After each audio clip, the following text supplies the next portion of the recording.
Hello everyone. In this video, I'm going to quickly go over market structure.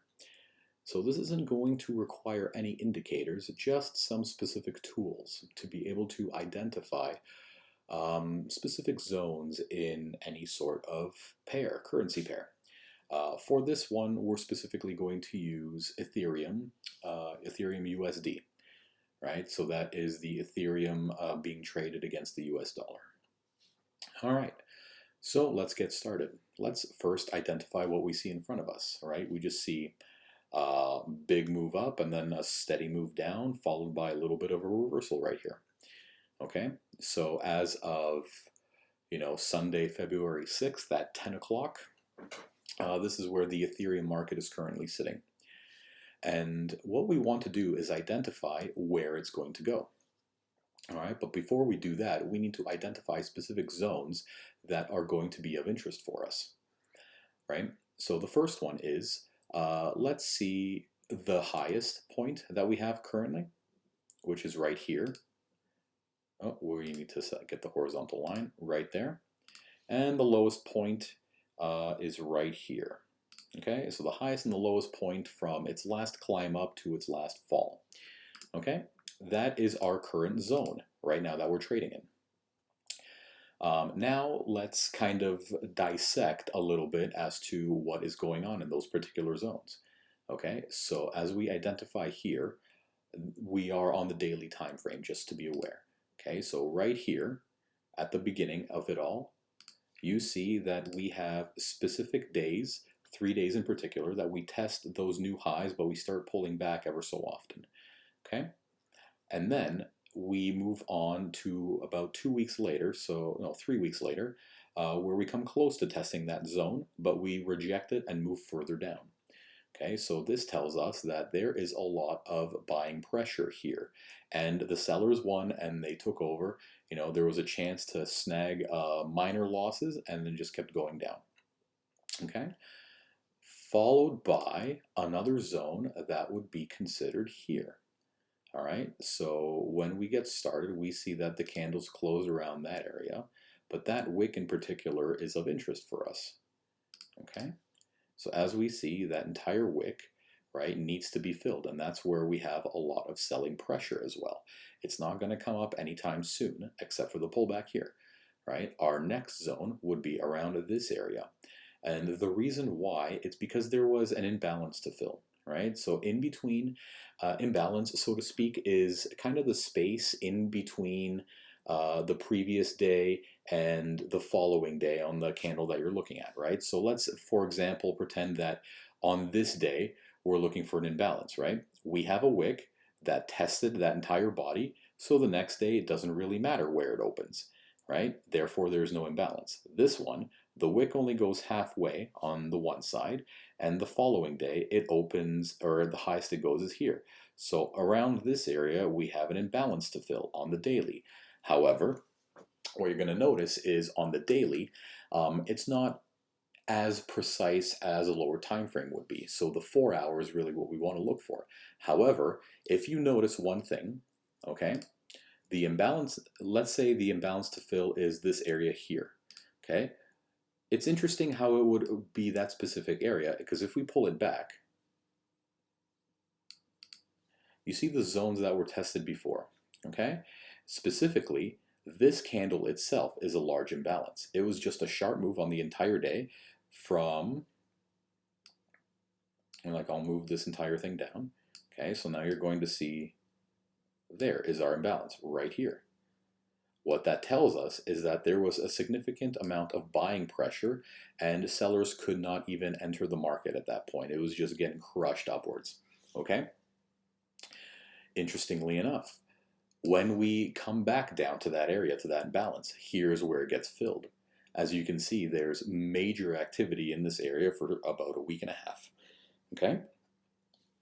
So what that tells us is that this imbalance was now filled with this specific amount of moves here that happened over the time period from January 7th all the way to January 21st, right? So it's a couple of weeks, right? That's about 2 weeks worth of trades. Then, As you notice, this big move down, we have another imbalance to fill going right. Okay, that is our large imbalance. Sure enough, it was filled right here. Okay, so what this tells us is that the only place left to pick up orders would have been here, right? As you see all those wicks. But now if we extend it this way, what we can see is that in this time frame, right before this big push upwards happened, there was a lot of buying pressure and there was hardly any selling pressure. So what this tells me is that there was a lot of sellers that came into the market here expecting it to go lower, but they were beaten out by the buyers because this area shows me that there was a significant push moving up that it will not allow it to go any lower. Okay? And as that happens, what you're going to notice is specific zones that are called either supply and demand or support and resistance. You can call them imbalances, just like I did. But here, as you can see, this is what you would call a supply zone. This is what you would call a supply zone. This is what you would call a supply zone. Supply and demand, similar sort of idea, right? So now, based on this, based on our current moves and projections, what we have going on right now as far as imbalances go on the opposite end, here is one, right? This imbalance was not filled, which tells me that very likely this push upwards will continue till about there before it starts consolidating. Okay, it may have a little bit of a move here because there was a lot of volume in this area, but this is where the next move for Ethereum is going to go, right? That was an imbalance that needs to be filled, and it will be filled. This is just a supply and demand zone. It's possible that it'll come up, but it doesn't have to. Same as the top here, right? But as you notice, supply and demand zones are typically pulled down from and then met within a week or two, and then the move continues downwards. This one, for example, it was met 3 days after its original push upwards, the wick, and then 2 weeks later, again, it came close, but it didn't actually reach that zone, just went lower. All right. So that, in a nutshell, is kind of breaking down market structure where you see the top and bottom of a specific point in time, and some supply and demand zones as well as imbalance candles. Hope that helps.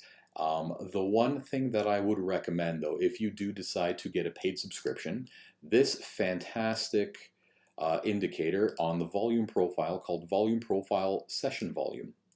What this does is, unfortunately, you can't see it on the daily, but when we switch down to a lower time frame, what it does is it takes the candles of that particular day and it gives where the most amount of volume happened in that time frame, right? So it'll take the average volume of the 6 candles, right? That's what happened on the daily. 24 hours divided by 4, you get 6, right? You go on the 1 hour, this will break it down a little bit stronger. Okay, so for example, this is what it will look like at this point. As you can see, 3 days, volume was very consistent around the same area, right? There is one thing you could do in the settings, and that is when you click on them, you can click to, there was an extension so you can move it all the way to the right, extend POC right, there we go, under inputs. You click that, and it'll essentially draw you lines going across the entire board until that volume area is filled. All right, so now as you can see, the volume that it's left is below its current price, right? But the volume that it needs to meet right now is going higher and higher. So all the volume areas that we have formed several months ago while we hit our older peak, that's where it's currently headed to meet to be able to close off all those orders and make newer highs. So just between you and I predict that Ethereum will be going up to just over 5,000, and I'll show you why I think that. Right? I'll leave the volume profile off for the time being, and I'll delete my supply and demand zones. Let me just show you how incredibly predictable some markets actually work. Okay, so if we take the low of Ethereum, it would be about this wick right there. and the highest point from the original move was right there. So let's just draw, for example, we want to get it as close to that tip as possible to there. Perfect. So that's our entire move. Okay, it's on the same level, doesn't have to be on that exact point. Okay, so now watch this. The highest point to the lowest point. Uncanny how close that is to the bottom, isn't it? Right? The market structure is very predictable in a certain way. Watch, let me connect the bottoms here. Incredibly close. Look at this one, incredibly close. Like that is, it's crazy how sometimes you see these moves happen and it's just so eye-opening, right? So what that tells me is from down here to up here, let's try to predict that similar move. Let's see where it would go, right?